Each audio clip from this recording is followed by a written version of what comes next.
Namaste and good morning. Namaste, good morning. Good morning, Naringa. Hope you are well. I'm good. I had missed 2 lessons, so I have to catch up a lot due to work, but I'm here today, so yeah. Okay. So we will start with a prayer and Om. Om Asato Ma Sadgamaya Tamaso Ma Jyotirgamaya Mrityorma Amritam Gamaya. Chant Om one time.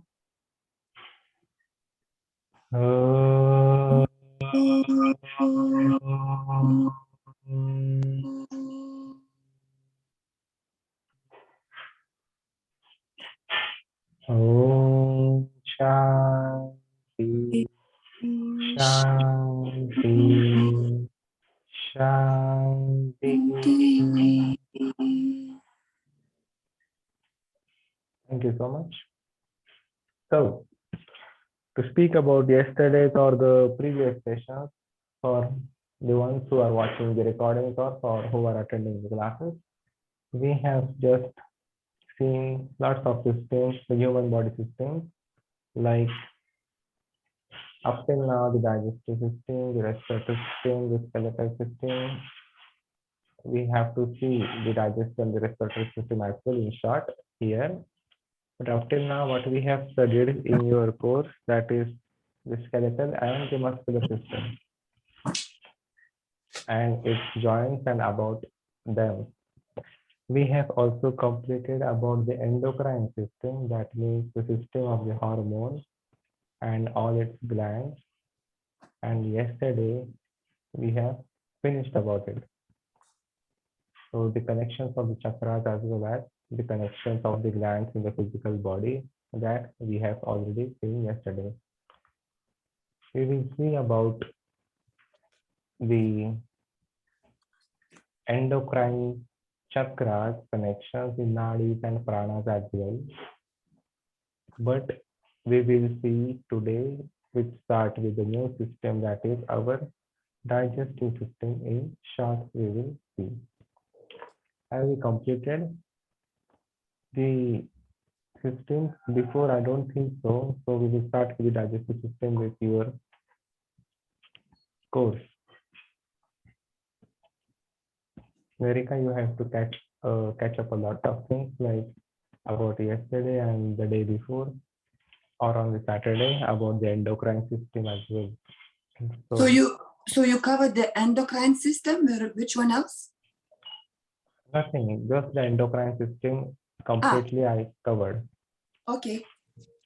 So about its glands and the connection of the chakras in our human body, in the subtle body, with the connection of the glands, we covered. Okay. Today we start and complete in short about the digestive system. Okay. Or have you done with the digestive system? Do you remember? I'll remember something. Do you remember that we studied the digestive system here? No, not here. We didn't study with you. Yeah. So we will study now in short. Here in the digestive system,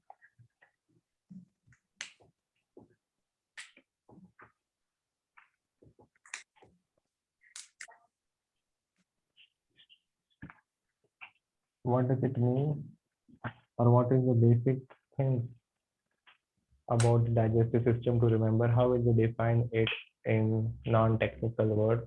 That So the process, it helps to break down the food. it helps to break down the food, but what we get from the food after breaking down that food? To absorb needed nutrients for our body, for our survival. Yes. So that the absorption of the nutrients through the body by breaking down of the food is what? The digestive system. So who needs these nutrients to the body, or which part of the body needs the nutrients? All the parts, like for example, the cells. The trillions of cells in our body need these nutrients from the food and oxygen from the respiratory system, that also we will see in the tomorrow session, from to survive. So the cells in our body require these nutrients and oxygen to survive. And if the cells will survive, then the body will survive. If our cell will die, then the body will die. So this is what about the short definition. The absorption of the nutrients by breaking down of food which we required is known to be as the process of the digestion or the digestive system. Here, this process needs to be explained with the parts of the digestive system. So about the parts and the process, we will need to draw a diagrammatic representation of the digestive system. For example, like, can you see a human here? Yeah, with the big chin. Great. So this human, this is your food pipe of the digestive system. Please draw it with me so that you will understand it more clearly. With the food pipe over here, we'll first label the parts.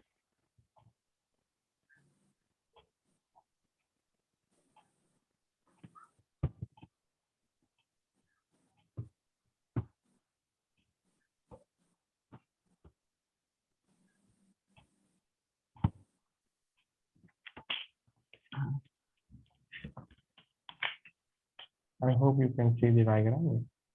Yeah, it's fine.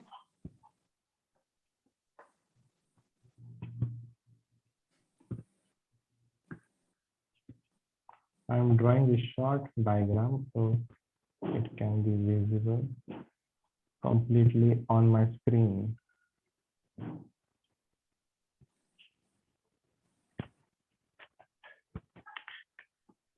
So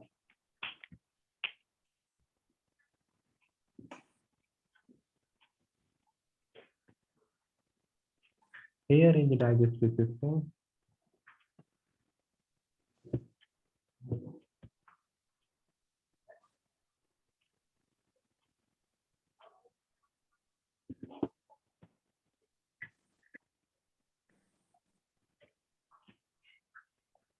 we have the mouth, the first part, then we have the region of the throat, that is our pharynx.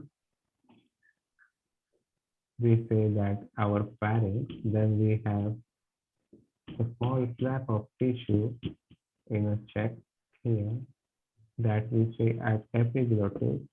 We will just label the parts first and then we will see the process how it works. We have this food pipe known as esophagus.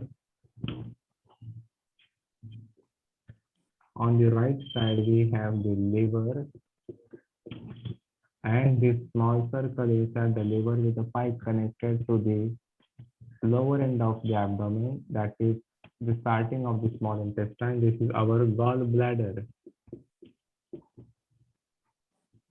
And this is the bile duct or the liver duct. Another connection that we will see when we will study and talk about liver later. On the left side here, this is our stomach. The blue inside and the zigzag crossway is our small intestine.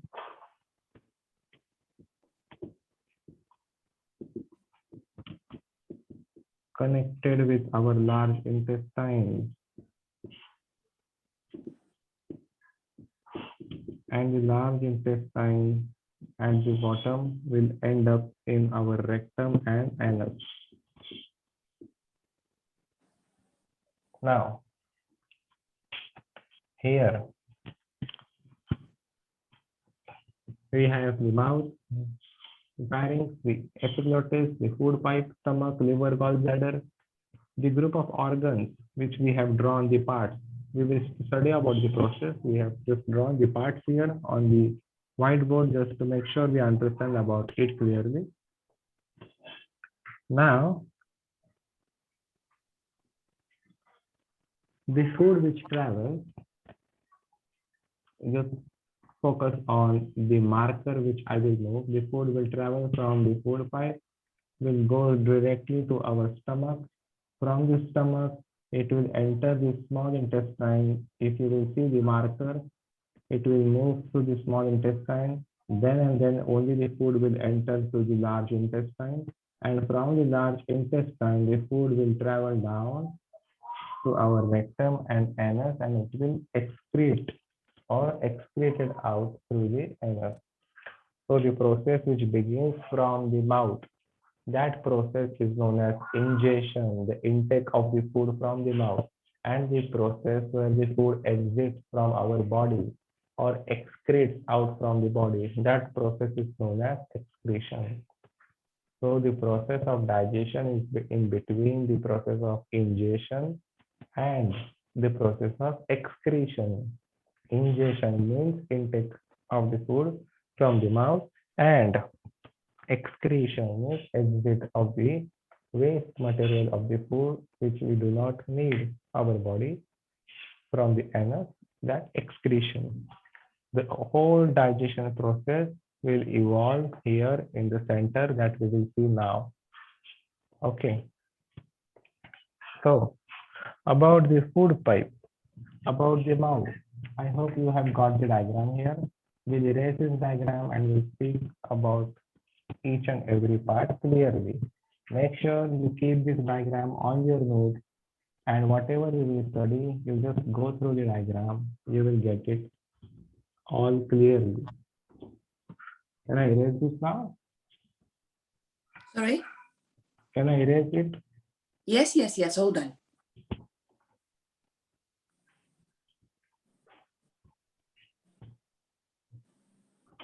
Now, about the process, the first is mouth, where ingestion process begins, and in our mouth, what is the first door where mechanical digestion happens? Teeth. Approximately 32 number of teeth we do have, like 16 in the upper jaw and 16 in the lower jaw. Here in the mouth where mechanical digestion begins. I am using the word mechanical digestion begins with the when we chew. That means when we cut the food, when we bite the food, this the number of teeth, the 32 number of teeth where we have the incisors, canines, premolars, and molars, respectively doing their job, like to cut the food, respectively to crush the food, to grind the food. So each and every type of teeth will have its own respective function to help the breakdown of food right inside our mouth mechanically. That means we need to digest the food more inside our mouth, I am saying, than in our stomach. We should digest the food mechanically in our mouth by chewing process, or by cutting, biting, crushing or grinding the food here, or tearing the food inside our mouth mechanically more number of times, like more than 60% of the food should be digested in the mouth. If we eat faster, like we don't chew the food much more, and if we are swallowing the food right, the bigger quantity without breaking down in the mouth, the food will not get digested properly even in our stomach, and the proper nutrients we will not get, our body will not get from the food we will eat. So always remember that try to eat on an average speed. I will not say much slowly as well, but try to bite or chew the food more number of times to get all the nutrients, or the food get digested properly. Or the indigestion problems can also happen if we are eating it in quickly. Do you eat the food quickly in Eringa, or do you eat by slowly? It depends. If I'm at work, we have limited time, so you have to eat quick. And if I have time, I try to chew, because they say you have to chew 32 times or something like that before you swallow. They say we have 32 teeth, so we have to chew them up till like at least 32 times. But yes, it is Yeah. like 40 to 50 times max we can chew the food, but minimum 32 or 30 times we need to chew the food.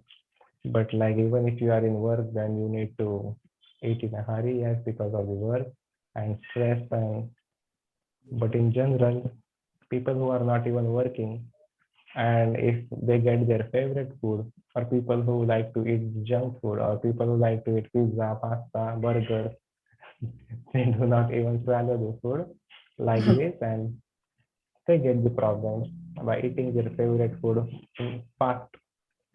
Later, they will realize with the abdomen problems, gastric problems, acid reflux problems, constipation problems, diarrhea problems, many problems occur, many illness can occur in our body due to the imbalance of the Agni or imbalance of the digestive fire, Jatha Agni, that you have already studied in the Ayurveda session.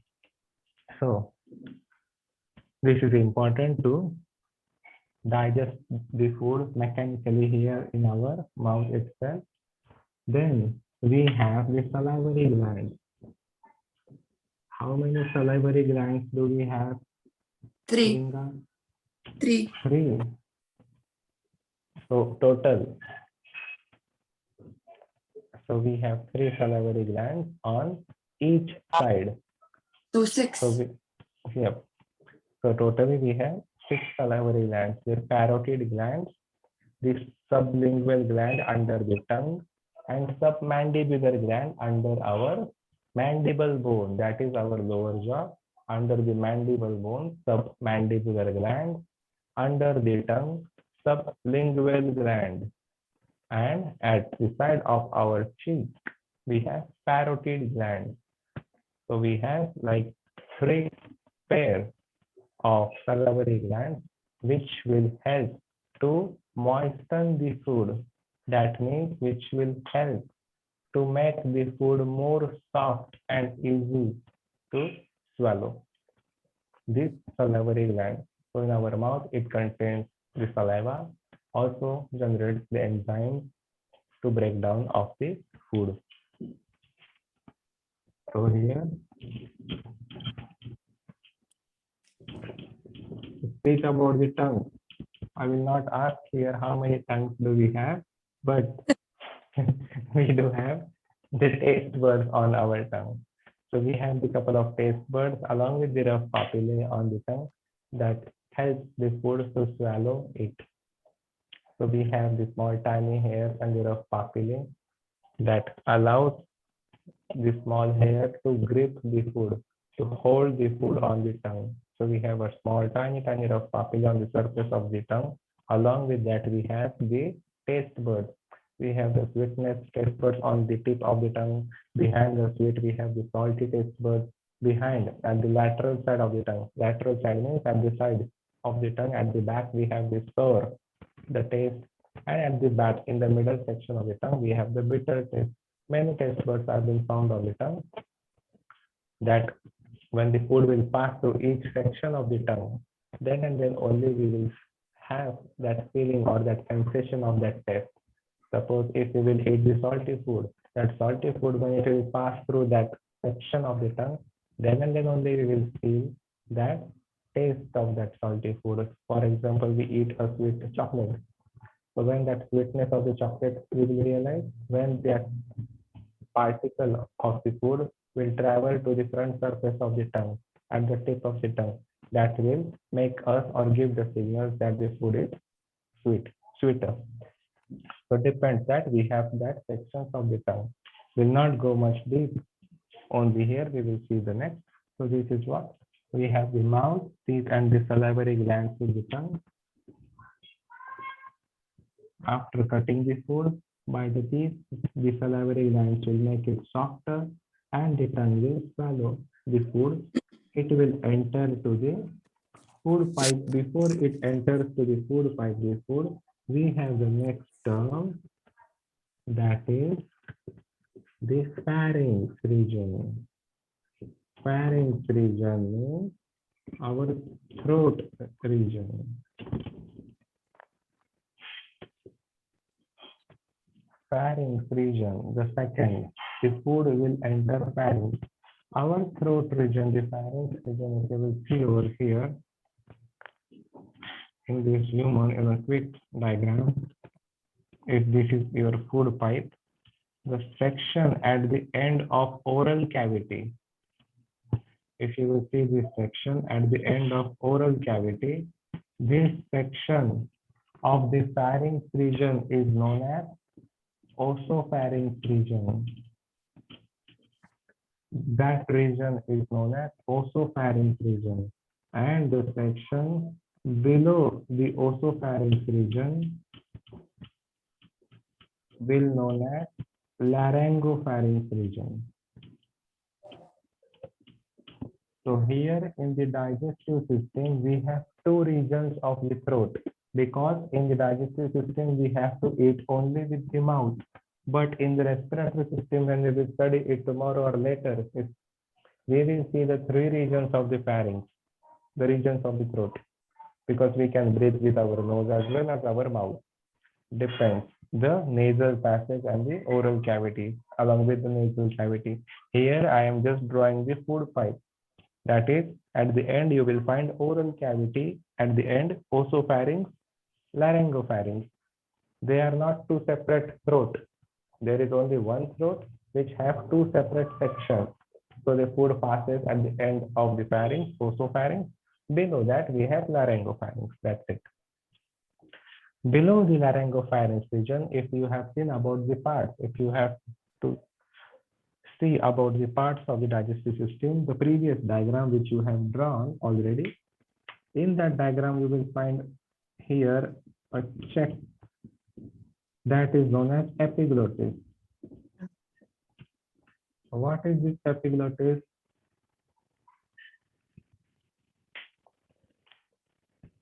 Epiglottis is a flap of tissue below our throat, which separates our food pipe and windpipe. So epiglottis is a flap of tissue which separates a food pipe from the windpipe.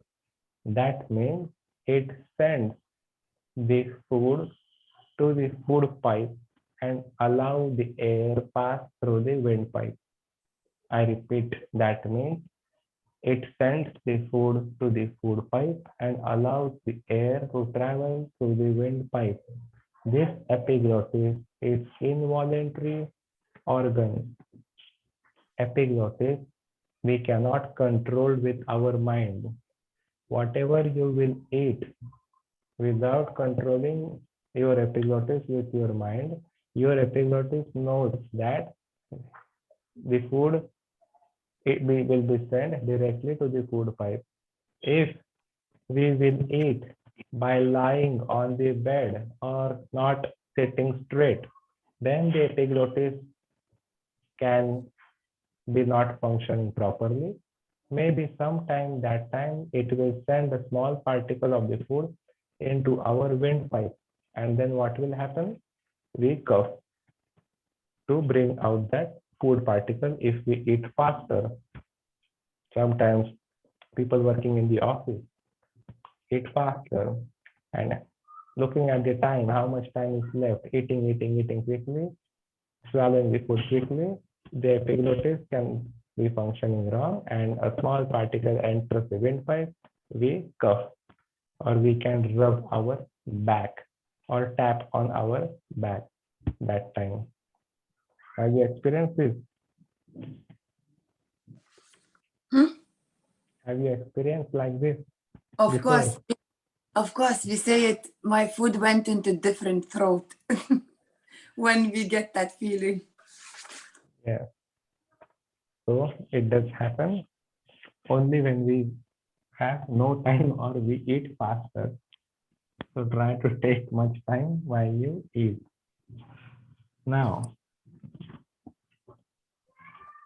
the next, mouth pharynx, and number 3, it was epiglottis we have seen. So the rest now, I will erase this. I will make some space over here. Marker. So number 4, right? Yep, number 4. Esophagus. That means our food pipe. I have a Esophagus. question. I have a question. Yes. Somewhere they write esophagus and you write it with O, oesophagus. So there is a difference or it's just the writing? The spelling may be different, but I have studied here this spelling. My teacher taught me this spelling.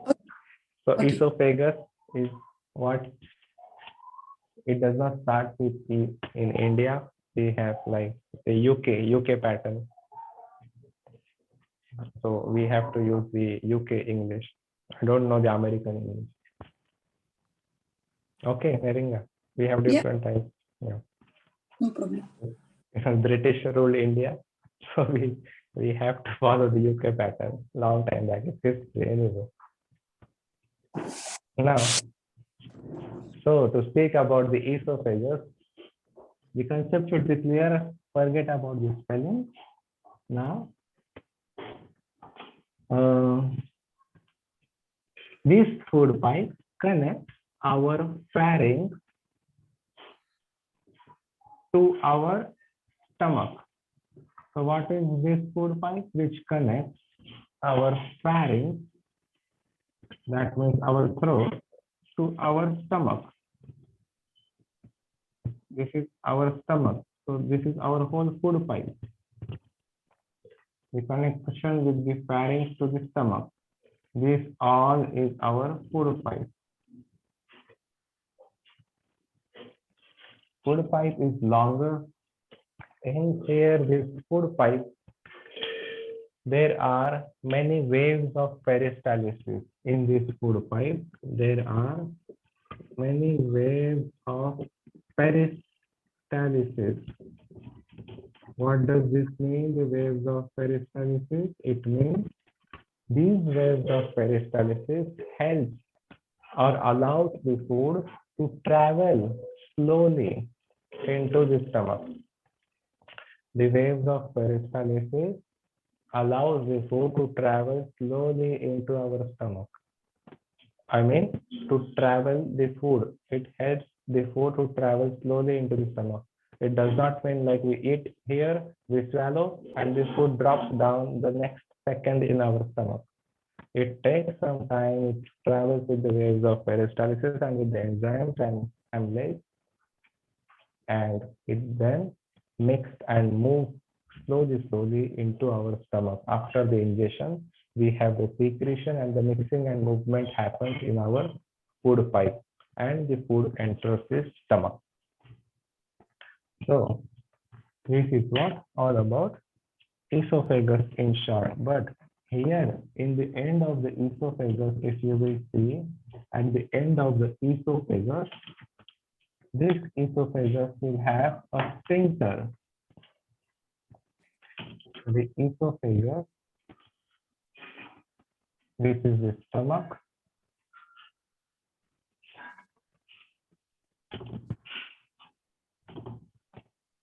This is the food pipe, esophagus. Here you will see the sphincter, that means a ring. That is esophageal sphincter. What does it do? It will hold the food in the stomach. So whatever the food we will eat, it will trap inside the stomach. Whatever the food. So that means the acids and the food particles from the food should not travel it up back the food pipe. So there should be no problem with the acid reflux. But still, people, 90%, more than 90% of people in this world have this problem of acid reflux. Why? Because eating the food quicker eating the food more than the capacity of the stomach, eating the oily junk food, eating the spicy food, creating more acids, imbalancing of this digestive fire can make that sphincter weaker. So when the sphincter gets weak, that ring, then it allows the food from the stomach to travel, and it may damage the linings of our food pipe. So people in this world can also suffer from the acid reflux as soon as they eat and lie down on the back. So we do always say not to sleep right after you eat. At least after 2 to 3 hours, we can all rest after we eat, but not right after the meal we should lie down.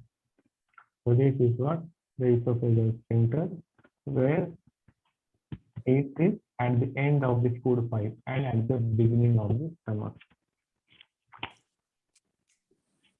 Then what else we have? Here is our stomach. What is present in the stomach? The enzymes which are been traveling from the mouth, as well as the acid in the stomach. Which acid do we have in our stomach? Hydrochloric acid is been present in our stomach. Hydrochloric acid. What is the role of this hydrochloric acid? This role is to kill the germs and the bacteria which are been present in the food, which drops in the stomach. That hydrochloric acid from the stomach kills the remaining germs and the bacteria from the food before making that food enter our intestine.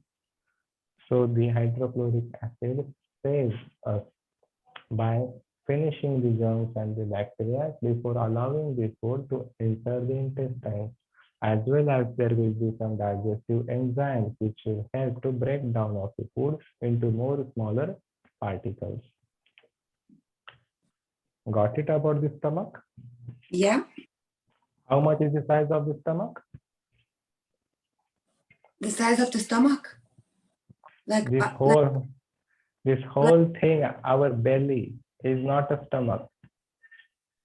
No, this I know. Stomach is just It's like your palm. It's like your fist. 2 fists.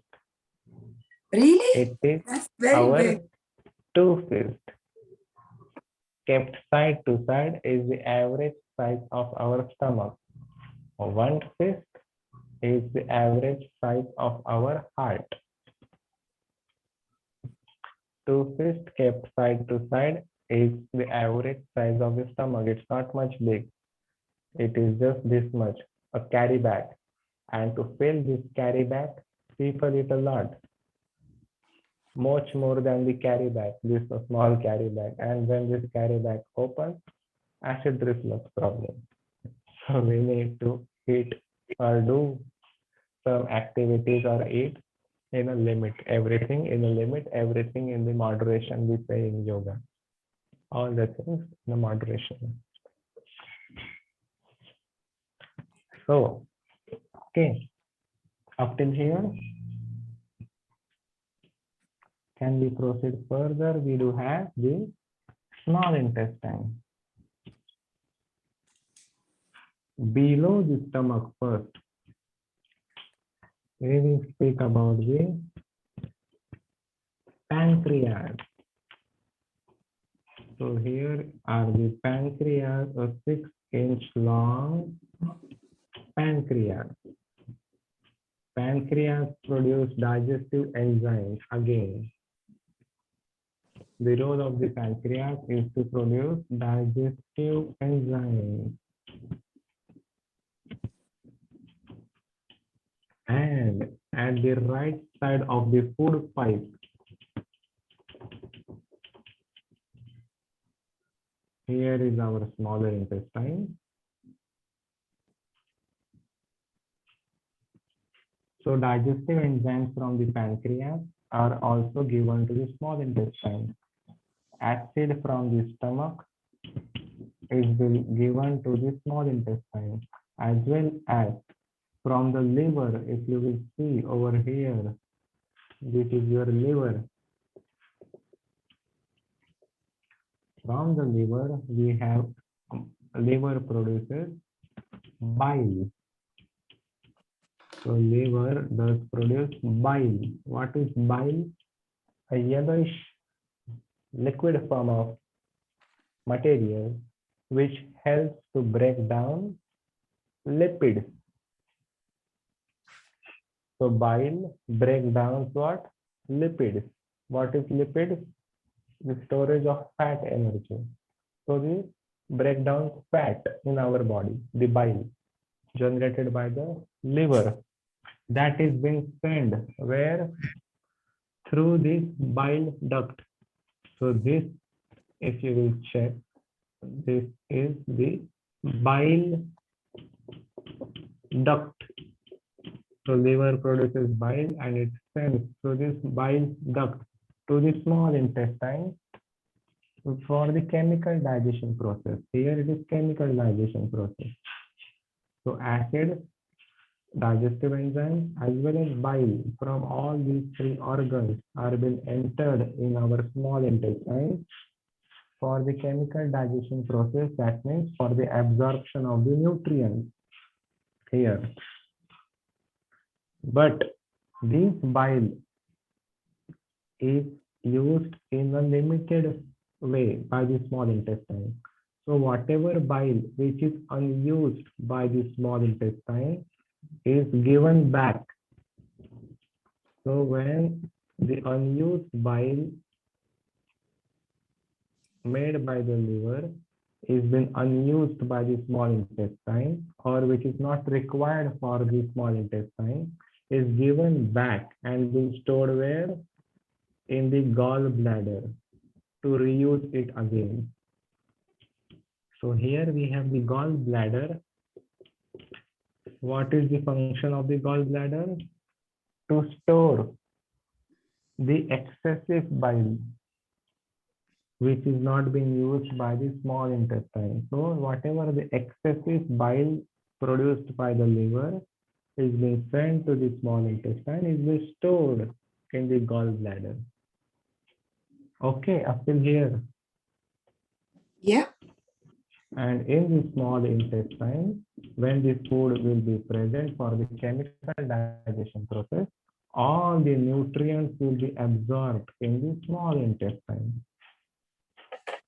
Okay, all the nutrients, approximately 95% of nutrients, I repeat, 95% of nutrients will be absorbed only in our small intestine. And if the remaining nutrients which are being not absorbed, that will be absorbed in the large intestine.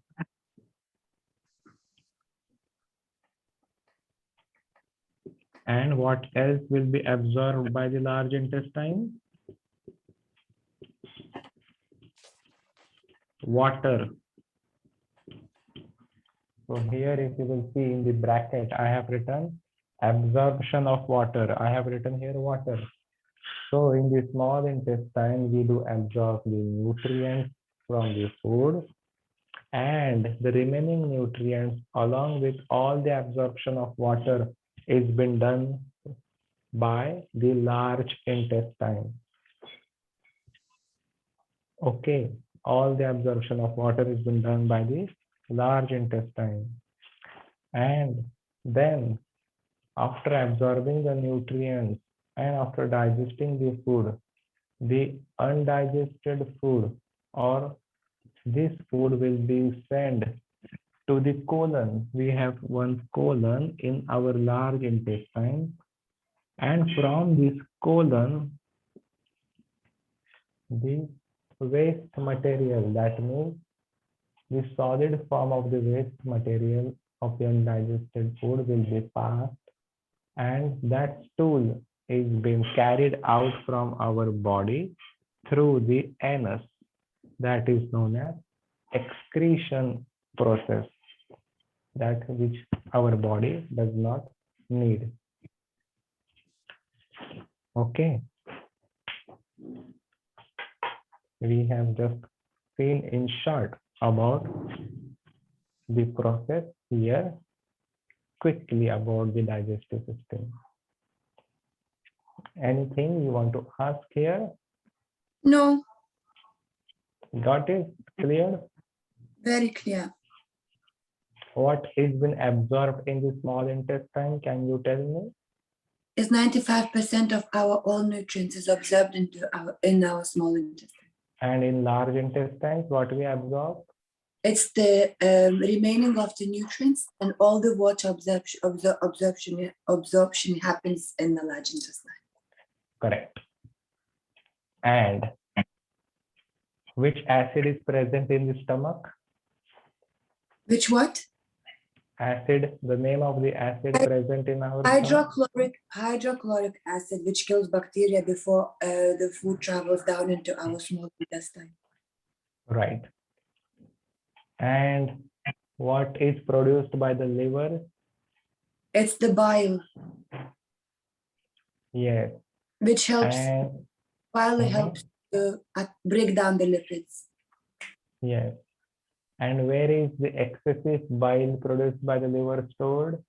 So unused bile, which is not needed for the small intestine, then travels to the gallbladder where it's stored. Yes. So if you will see, or if you have seen the people who have bladder stones, the gallbladder stones, these people do some surgeries and also remove the gallbladder from the liver.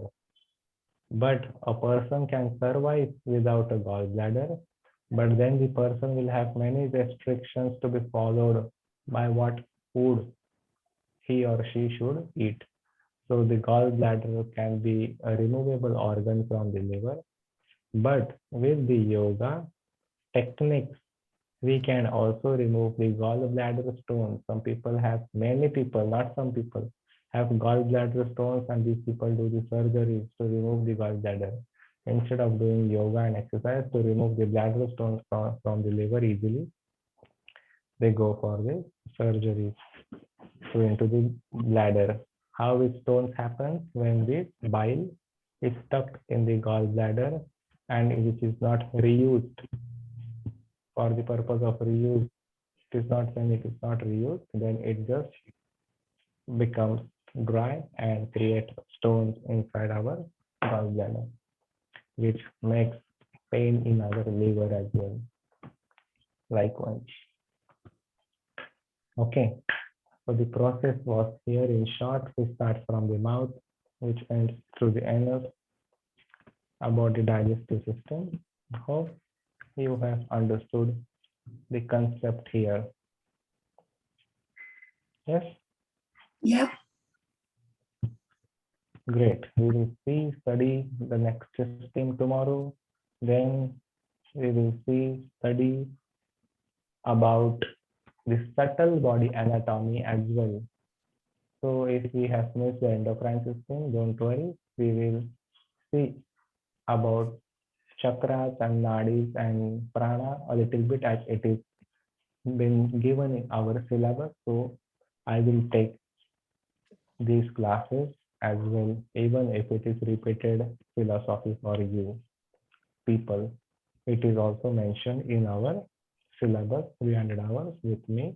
We will connect these topics with the subtle body anatomy, about the nadi, prana, and chakra, more about them.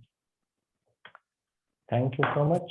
We will end this class with one Om. So keeping your back and spine straight and eyes closed, take a long breath in, inhale.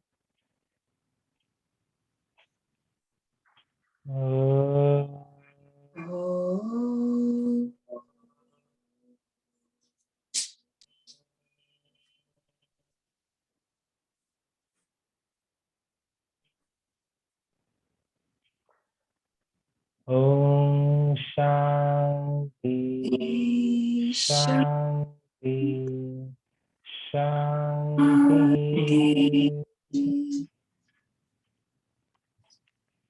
Thank you so much. Thank you. Have a good day. Yeah, and have a great day ahead. Thank you so much. Hari Om. Hari Om.